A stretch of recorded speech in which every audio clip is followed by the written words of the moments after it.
നീ ഇവിടെ വന്നിരിക്കണോ? നിശ്ചയത്തിന് വന്നവരൊന്നും പോയി കഴിഞ്ഞിട്ടില്ല. നീ ഇങ്ങനെ വിഷമിച്ച് മാറിയിരിക്കുന്നുണ്ട് അവർക്കെന്ത് തോന്നുന്നു? ഒരു കാര്യം ആലോചിച്ച് സമാധാനമായിട്ട് ചെയ്യില്ല. അതാ നിന്റെ കുഴപ്പം. അതെ, കുറച്ച് ഉപദേശം കേട്ടെന്ന് കരുതി ഒരു തെറ്റും വരാനില്ല. നീ അങ്ങനെ ഒരു കത്തയച്ചത് ഭയങ്കര ചീപ്പായി പോയി. ഒരു ബ്ലാക്ക് മാർക്കുമായിട്ടില്ല നീ അയാളുടെ ജീവിതത്തിലേക്ക് ഇറങ്ങി ചെല്ലാൻ പോകുന്നത്. ആ ഒരു കണ്ണിലൂടെ അയാൾ നീ നിന്നെ കാണൂ. ഏത് കണ്ണിലൂടെ കണ്ടാലും എനിക്ക് പുല്ല. ബാലോട്ടിനൊന്ന് ശല്യം ചെയ്യാൻ എനിക്ക് പോകുന്നുണ്ടോ? ഇല്ല, പോകുന്നില്ല. എന്റെ ഗോപി സാറേ, നിശ്ചയത്തിനൊക്കെ നാളടച്ച് ക്ഷണിക്കാനൊക്കൂ. കല്യാണത്തിന് ഏതായാലും ഇങ്ങനെയുള്ള പരാതി ഒന്നും കേൾക്കരുത്. ക്ഷണിക്കാനുള്ളവരുടെ ലിസ്റ്റ് ഇപ്പോഴേ കുറിച്ച് വെച്ചേക്കണം. അതും ആർഭാടമായിട്ടൊന്നും വേണ്ടെന്നാ നന്ദന്റെയും അഭിപ്രായം. ഒന്നോർത്താതാ നല്ലത്. എല്ലാരെയും കൂടെ വിളിച്ച് ബുദ്ധിമുട്ടിക്കുന്നതിനാ. കല്യാണത്തിന് പങ്കെടുക്കാന്ന് പറഞ്ഞാ ഒരു ദിവസം വേസ്റ്റാ. നിവൃത്തിയുണ്ടെങ്കിൽ ഞാൻ ഇങ്ങനെയുള്ള കാര്യങ്ങളിൽ നിന്ന് ഒഴിഞ്ഞു നിൽക്കും. അതെ, ഈ കാര്യത്തിൽ ഒഴിയാവുന്ന കരുതണ്ട.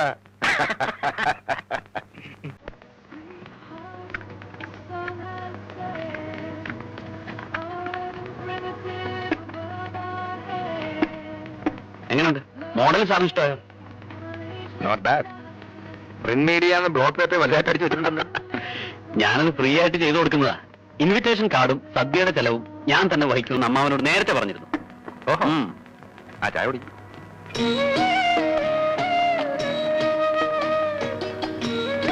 പഠിക്കുന്ന BA കാണുന്നൊക്കെ പറഞ്ഞാലും ആദരയ്ക്ക് ഇപ്പോഴും കൊച്ചുകുട്ടികളുടെ സ്വഭാവമാണ്. പ്രഗത്ഭനായ ഒരു പബ്ലിക് പ്രോസിക്യൂട്ടറുടെ സഹധർമ്മിണിയാവാനുള്ള മെച്യൂരിറ്റി അവൾക്കുണ്ടോന്നാണ് എന്റെ ആശങ്ക. കുറച്ച് കുട്ടിത്വമില്ല, പിന്നെ ലൈഫിന് എന്താ ഒരു രസം. എന്റെ പ്രൊഫഷനിൽ ഒരുപാട് ടെൻഷനുണ്ട്. പിന്നെ ഫാമിലി ലൈഫ് കുറച്ച് ലൈറ്റ് ആയില്ലേ മനുഷ്യന് ഭ്രാന്ത് പിടിക്കില്ല. ഈ ആറ്റിറ്റ്യൂഡ് ഉള്ള ഒരാളെ അല്ല അതിന് മാരേജ് ചെയ്യുന്നെങ്കിൽ അഡ്ജസ്റ്റ് ചെയ്യാൻ വലിയ പാടാ. ഇതൊക്കെ പറഞ്ഞ് ഭാനു എന്നെ പേടിപ്പിക്കുകയാണ്. അത്രയ്ക്കൊരു പ്രശ്നക്കാരിയാണോ എന്റെ ഭാര്യയായിട്ട് വരാൻ പോകുന്നത്? അയ്യോ അല്ല, നേരത്തെ ഒരു പിക്ചർ ഉണ്ടായിരിക്കുന്നത് എത്രയായാലും നല്ലതല്ലേ, അതുകൊണ്ട് പറഞ്ഞതാ. Thank you. ഇപ്പൊ തന്നെ അവളെന്തോ ലെറ്ററോ ഗ്രീറ്റിംഗ് കാർഡോ ഒക്കെ എഴുതി അയക്കാൻ പോകുന്നുണ്ടെന്ന് അവിടെ പറയുന്നത് കേട്ടു. ഉള്ള കുസൃത്തരങ്ങളെല്ലാം എഴുതി പിടിപ്പിച്ചിട്ടുണ്ടാവും. ഹാൻഡ് റൈറ്റിംഗും സാഹിത്യവും ഒക്കെ അറിഞ്ഞിരിക്കാവല്ലോ. വക്കീലല്ലേ, അല്പം കുരുട്ട് ബുദ്ധിമണ്ടയിൽ ഉണ്ടാവും.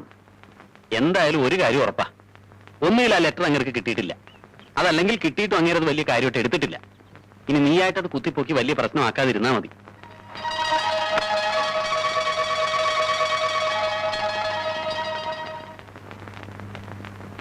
റെക്കോർഡ്സ് കംപ്ലീറ്റ് ഇല്ലല്ലോ. ആര് പറഞ്ഞില്ലെന്ന്? എല്ലാ പേപ്പേഴ്സ് പോലുണ്ട്, അതും ശക്തമായ എവിഡൻസ്. എന്ത് ശക്തം? ശരിയായ FIR ഇല്ല, സാക്ഷികളില്ല.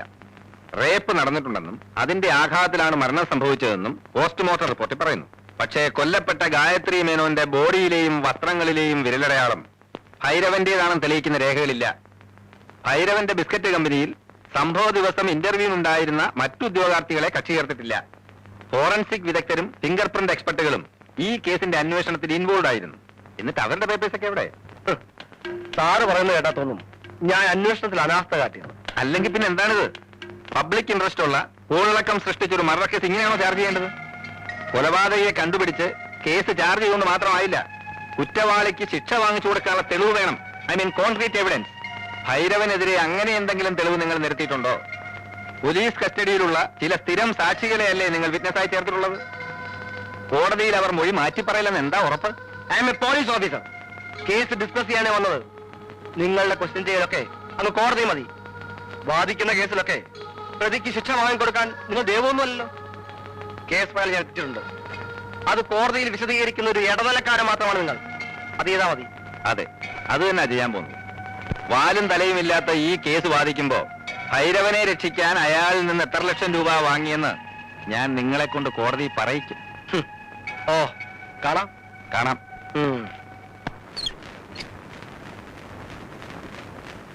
എടാ ഉണ്ണിയുടെ ആ, അപ്പുറത്തെങ്ങാനും കാണും. അവൻ കാപ്പ് കുടിക്കുന്ന കാര്യം മറന്നു കാണും. എടാ ഉണ്ണി, നീ കാപ്പ് കുടിക്കുന്നില്ലേ? കഴിക്കാനൊരു മൂടില്ലമ്മേ. ഞാൻ ഇന്നോ നാളെ ഇവിടുന്ന് മാറി താമസിച്ചാലോ എന്ന് ആലോചിക്കുക. അതെന്താ? കല്യാണ മുഹൂർത്തം അടുത്തടുത്ത് വരികയല്ലേ ഞങ്ങൾ രണ്ടാളുടെ. എടാ, നീ ഇവിടുന്ന് മാറി താമസിക്കണമെന്ന് ഞാൻ വെറുതെ പറഞ്ഞതല്ലേ? നീ അത് സീരിയസ് ആയിട്ട് എടുത്തത്? നീ തമാശയായിട്ട് പറഞ്ഞാണെന്ന് എനിക്കറിയാം. പക്ഷേ നിന്റേതായിട്ടൊരു ജീവിതം തുടങ്ങുമ്പോ ഞാൻ ഇനി ഇവിടെ പറ്റിക്കൂടുന്നത് ശരിയാണോ അമ്മേ? അമ്മ വിഷമിക്കണ്ട. അമ്മയുടെ രുചികരമായ പാചകം അനുഭവിക്കാൻ ഞാൻ ഭാര്യയും കൂട്ടി അടിക്കടി അല്ല ദിവസം ഇങ്ങോട്ട് വന്നോളാം. ഇവിടെ അടുത്താണല്ലോ വീട്. നിന്റെ വീട് ദൂരെ ഞാനൊന്ന് കണ്ടില്ലല്ലോ. അവിടെ സംഗതിയൊക്കെ ഒന്ന് സെറ്റപ്പ് ചെയ്യണ്ടേ? പബ്ലിക് പ്രോസിക്യൂട്ടർ ആണെന്ന് കരുതി വിളിക്കാൻ മടിക്കണ്ട. ഏത് സമയത്ത് ഞാൻ വരാം. നിന്റെ കാര്യങ്ങൾ നോക്കാൻ തന്നെ നിനക്ക് സമയമില്ല. വീട് മെനകെടാക്കാൻ അമ്മായിയപ്പൻ അവിടെ ഒരാളെ നിർത്തിയിട്ടുണ്ട്. ഷോക്കേസ് ഉണ്ടാക്കുക. ഓ, ആഹാ, അപ്പൊ കല്യാണത്തിന് മുമ്പേ അമ്മായി അച്ഛൻ മരുമോനെ അങ്ങ് ഏറ്റെടുത്തു അല്ലേ? ഇത്രയും കാലം ഇവിടെ നിന്ന് അനുഭവിച്ച യാതനകളൊക്കെ ഈ കല്യാണത്തോടെ തീരുമെന്ന് ജാതകത്തിൽ പറഞ്ഞിട്ടുണ്ട്. ഇത് ഉറപ്പിച്ച അന്ന് മുതൽ എനിക്ക് നല്ല ടൈമാ അമ്മേ. എന്നാ ഒന്ന് കാപ്പി കുടി. കഴിക്കണോ? എന്നാ വേണ്ട. എന്നാ കഴിച്ചോളാം. വെറുതെ അതും ഇതൊക്കെ ആലോചിച്ച് ഞാൻ എന്തിനാ എന്റെ ശരീരം മെലിയിപ്പിക്കുന്നത് അല്ലേ? എന്താ ചമ്മന്തിയാ? ദാ. ദോശ അമ്മേ. ആ അവിടെ ദോശ, ദോശ. ഓ, തണുത്ത് പോയി. അയാൾ എന്താ ഉദ്ദേശിക്കുന്നത് എനിക്ക് മനസ്സിലാവുന്നില്ല. ഫയല് കാണുന്ന മുമ്പ് തന്നെ അയാൾ കേസ് മുഴുവൻ പഠിച്ചിരിക്കുന്നു. കേസ് അയാളുടെ കയ്യിൽ നിന്ന് മാറ്റാൻ വഴിയൊന്നുമില്ല. വിട്ടിത്തരം പറയാതിരിക്കും. പൊതുജന താല്പര്യമുള്ള കേസായോണ്ടല്ലേ എല്ലാവർക്കും സമ്മതനായ നന്ദകുമാറിനെ തന്നെ പോസ്റ്റ് ചെയ്തിരിക്കുന്നത്. എടോ, തന്നെ രക്ഷിക്കാൻ വേണ്ടി സർക്കാർ അവരുടെ ഇമേജ് കളഞ്ഞു വിളിക്കൂല. പിന്നെ എന്താ ഒരു മാർഗം? അതെ, ബലാത്സംഗത്തിൽ ഇറങ്ങുന്നതിന് മുമ്പ് ആലോചിക്കേണ്ടിയിരുന്നു. ഇപ്പൊ താൻ മാത്രമല്ല, തനിക്ക് വേണ്ടി അന്വേഷണ ചുമതല ഏറ്റെടുത്ത ഞാനും CI ഗോപാലക്കുറുപ്പും കൊടുക്കും. ജീവപര്യന്തം അകത്തുപോയി കിടക്കണ്ടെങ്കിലേ ആലോചിച്ച് എന്തെങ്കിലും ചെയ്യണം. അപ്പൊ ഞാനും സാറും ഒക്കെ രക്ഷപ്പെടണമെങ്കിൽ ആ വക്കീലിനെ വിചാരിക്കണം അല്ലേ? ആ, വിചാരിക്കണം. ഭൈരവനെ കൊണ്ട് അത് സാധിച്ചില്ലെങ്കിൽ പിന്നെ ആണായിട്ട് ജീവിച്ചിട്ട് എന്താ സാറേ കാര്യം? അല്ല, താൻ എന്താ ഉദ്ദേശിക്കുന്നത്? അത് തൽക്കാലം സാർ അറിയണ്ട. അയാളുടെ കല്യാണമല്ലേ, അതൊന്ന് കഴിഞ്ഞോട്ടെ.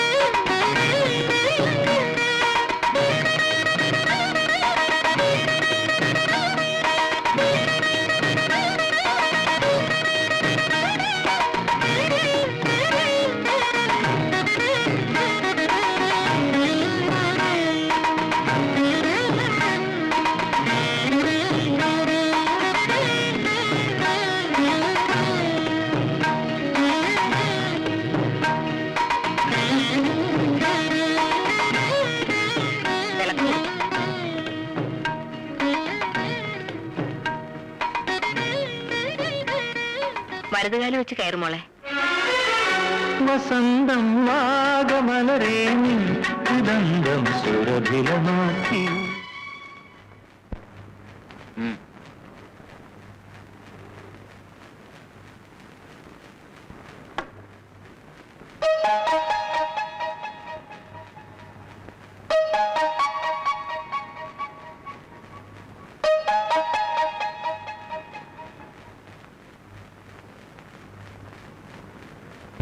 ആരാധനാലയങ്ങൾ ഇടിച്ചു പൊളിക്കാൻ 6 കമ്മിറ്റിയെ നിയോഗിച്ചിരിക്കുന്നു.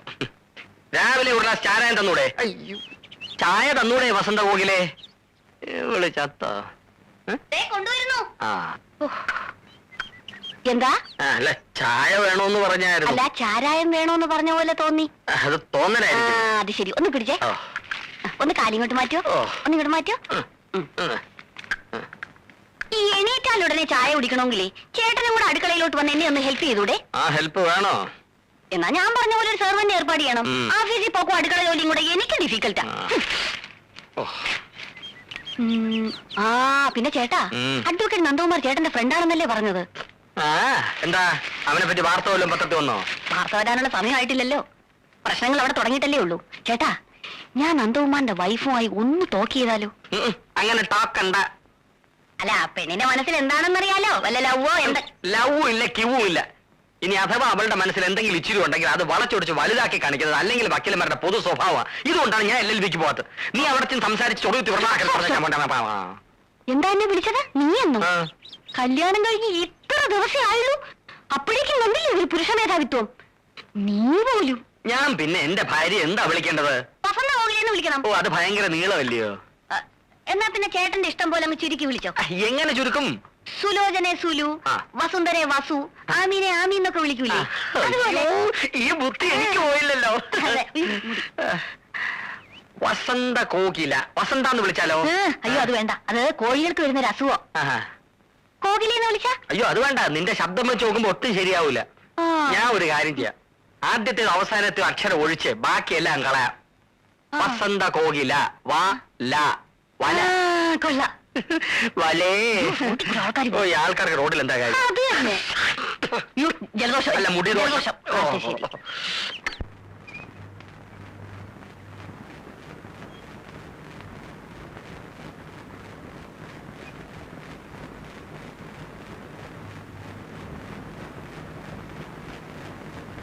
വല്ല കവിതയോ കഥയാണോ എഴുതുന്നത്?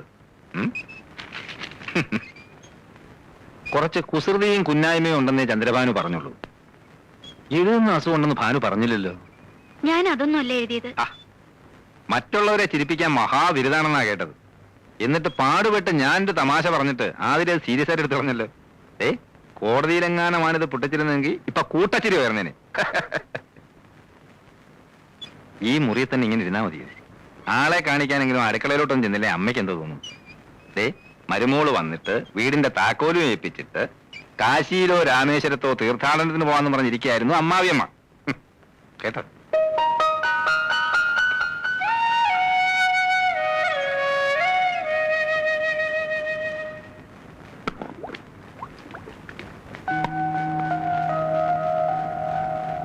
അടുക്കള കാര്യങ്ങളിൽ അമ്മയെ സഹായിച്ചിരുന്നത് അനിയത്തിയാണെന്ന് ഞാൻ അറിഞ്ഞു. അതുകൊണ്ടാ അടുക്കള കയറാനൊരു മടി. സാരമില്ല, അമ്മ എല്ലാം പഠിപ്പിച്ചു തരാം. ഇതാ മേശപ്പുറത്തോട്ട് വയ്ക്ക്. അമ്മയ്ക്ക് ചെയ്യാൻ വയ്യാഞ്ഞിട്ടല്ല, ഭാര്യമാര് വെച്ചു വിളമ്പുന്നത് കഴിക്കാനാ ഭർത്താക്കന്മാർക്ക് ഇഷ്ടം. അവരുടെ ഇഷ്ടാനിഷ്ടങ്ങൾ അറിഞ്ഞു പെരുമാറുന്നതാ ഒരു പെണ്ണിന്റെ മിടുക്ക്. അങ്ങനെയൊക്കെയാ നമ്മൾ അവരുടെ മനസ്സിൽ കടന്നുകൂടേണ്ടത്. എന്താ ചെയ്യേണ്ടതെന്ന് പറഞ്ഞാ മതി. ആദ്യമൊക്കെ ഞാനും ഇങ്ങനെയായിരുന്നു. അന്ന് പെൺകുട്ടികൾക്ക് ഇന്നുള്ള സ്വാതന്ത്ര്യമൊന്നുമില്ലല്ലോ. ഒരു വർഷം വല്ലാത്ത ശ്വാസം മുട്ടലായിരുന്നു. അത് ചെയ്താ കുറ്റമാകുമോ, ഇത് ചെയ്താ കുറ്റമാകുമോ എന്ന് ശങ്ക. അമ്മായിമ്മ പോരെന്നൊക്കെ കേട്ടിട്ടില്ലേ? അത് ശരിക്കും അനുഭവിച്ചു. അവരുടെ മുമ്പിൽ നേരെ നിന്ന് സംസാരിച്ചു തന്നെ 2 വർഷം കഴിഞ്ഞ. ഇവിടെ അതൊന്നും വേണ്ടി വരില്ല. ഈ വീട്ടിലെ കാര്യങ്ങൾ നോക്കേണ്ടത് നീയാ. പിന്നെ ഭർത്താവിന്റെ അമ്മയാണെന്നുള്ള ഒരു സ്ഥാനം മാത്രമേ എനിക്കുള്ളൂ. ഇനി മോടെ ഇഷ്ടത്തിനായി ഇവിടെ സ്ഥാനം. ആട്ടെ, രാത്രിയിൽ ആഹാരം അവിടെ എത്ര മണിക്കാ? ഈ സമയത്താ. ആ, എന്നാ നന്ദനെ വിളിച്ചോളൂ, അമ്മ വിളമ്പ.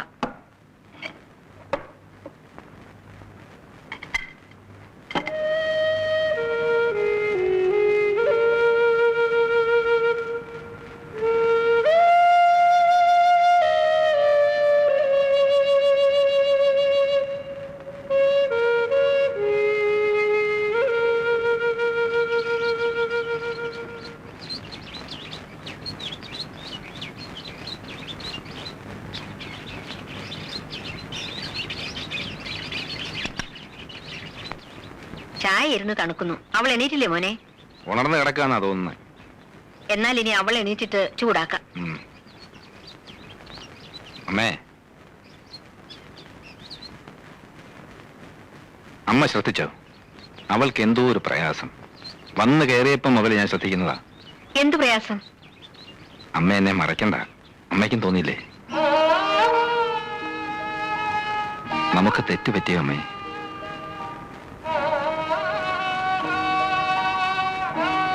ആതിരയുടെ ഇഷ്ടം നോക്കാതാണോ വിവാഹം നടത്തിയത്? നിന്നോട് ഇതൊക്കെ ആര് പറഞ്ഞു? ജനിച്ച വീടും അച്ഛനെയും അമ്മയൊക്കെ വിട്ടിട്ട് വന്നതല്ലേ. പുതിയ ചുറ്റുപാടുമായിട്ട് ഇണങ്ങിച്ചേരാൻ ബുദ്ധിമുട്ട് കാണും. അതെനിക്കറിയാഞ്ഞിട്ടല്ല, അതെല്ലാ പെൺകുട്ടികൾക്കും ഉള്ളതല്ലേ. ഇതല്ല, എന്നോടെന്തോ ഇഷ്ടക്കുറവുള്ളതുപോലെ. വേണ്ടാത്തതൊന്നും ചിന്തിക്കണ്ട. അവൾ ഇങ്ങോട്ട് വന്നിട്ട് കുറച്ച് ദിവസങ്ങളിലേ ആയുള്ളൂ. എല്ലാം നേരെയാകുമെന്ന് സമാധാനിക്കേ.